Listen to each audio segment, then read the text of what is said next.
Hi, I'm Pamela Davis, welcoming you once again to the Reincarnation Chronicle, where we are looking at angels and demons. So, for those of you who might be a little bit skeptical about demons, and who could blame you, it's really not a major part of our culture, at least. It used to be a much larger part, in the Middle Ages, Dark Ages and Middle Ages, when demons were all too real, and you had the Inquisition and hundreds of thousands of people being burned at the stake for consorting with demons, supposedly. Of course, those were usually just the herbalists and the alchemists who knew too much and therefore had to have gotten their information from demons. But in the year 1300, Dante Alighieri wrote the legendary, iconic masterpiece, the La Commedia Divina, the Divine Comedy, and it's divided into two sections. On the first one that we'll talk more about now is the Inferno. The next one is, or the second half, is the Paradiso, the paradise, which is more about the angelic realms. So Dante in the Inferno is led by the poet Virgil down into the many levels and layers of the Inferno, or hell, until they arrive at the very bottom of the pit of fire where Satan reigned in the popular religious imagination. But the depictions of the demons, and then some of the fabulous artwork that is inspired by the Inferno, is very helpful in getting an idea of the kind of activity that is associated with demonic interference in human life. And some of it is, the punishments that are meted out for consorting with demons are really inventive. They're ingenious as to how they fit the crime. And it's especially interesting to look at some of the artwork by artists such as Hieronymus Bosch, for example, who was brilliant in his paintings of demons. And there are a great many others. And demons in both the Catholic and the Protestant traditions were very real for a long time. Even in America, when the Puritans got here, we had the Salem witch trials, and the execution of a number of women who were accused of being witches and consorting with devils. So this is, and that was in the 1600s. So we're really not at all far away from a very active fascination with demonic activity. How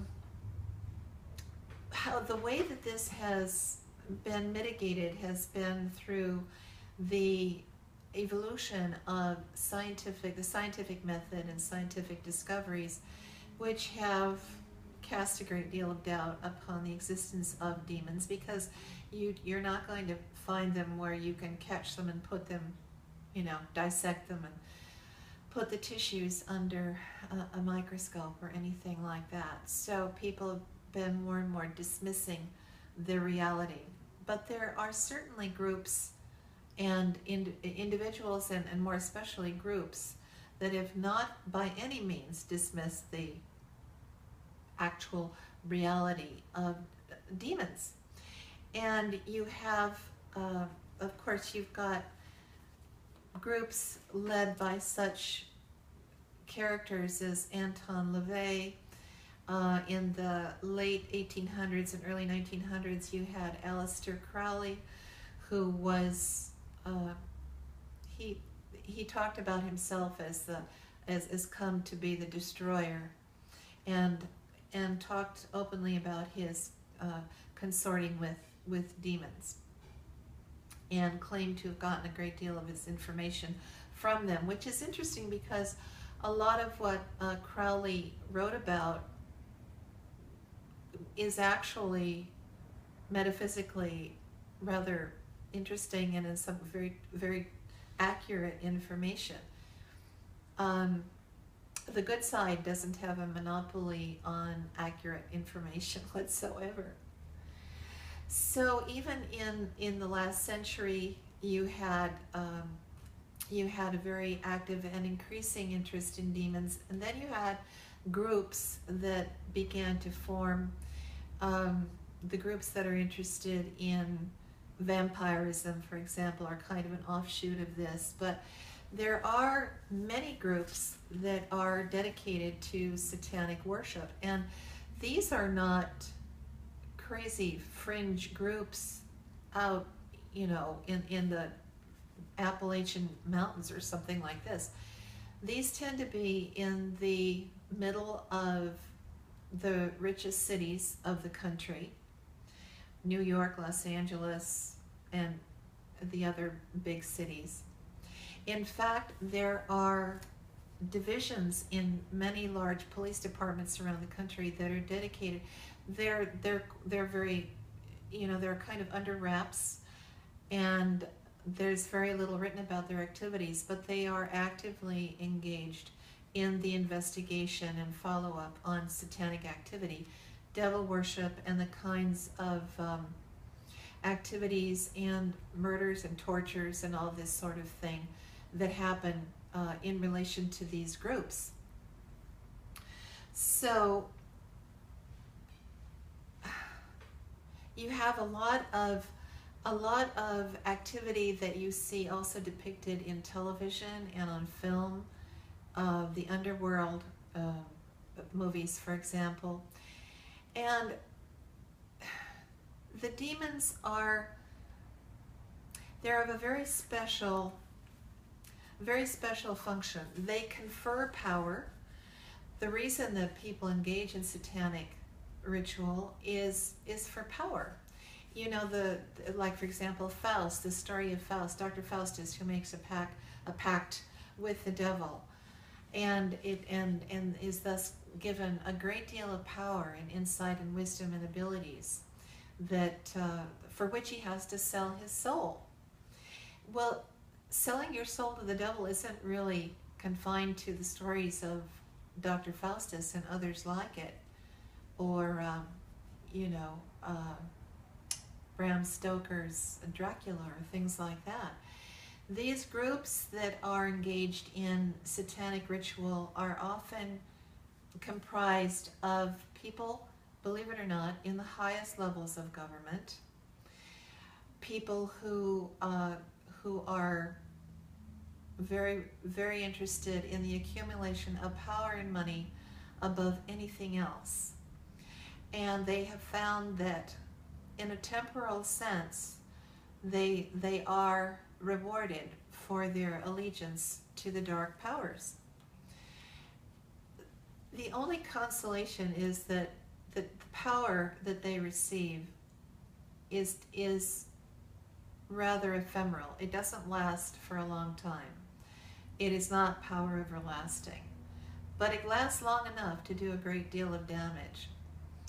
And the demons that confer the power have one requirement: sustenance.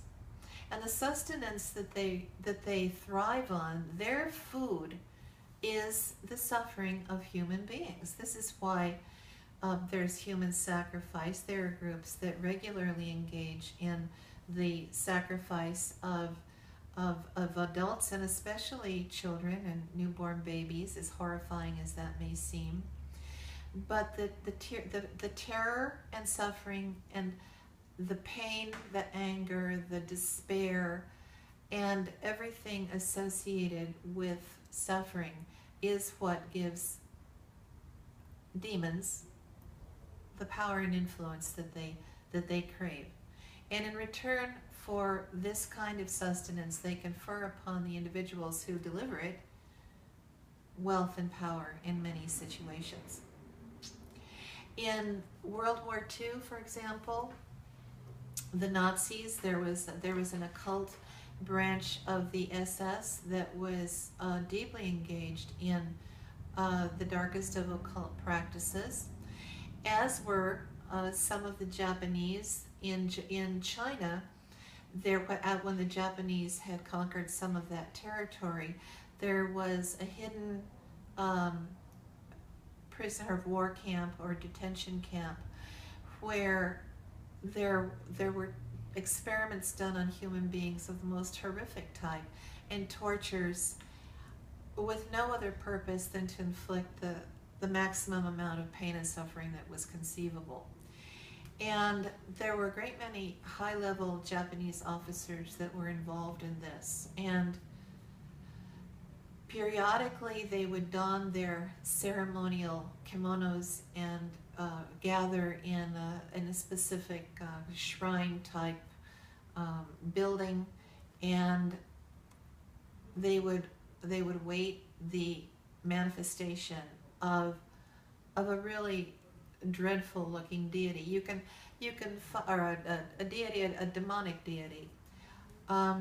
This kind of demon is depicted frequently in the mandalas of Tibetan Buddhism. They're depicted.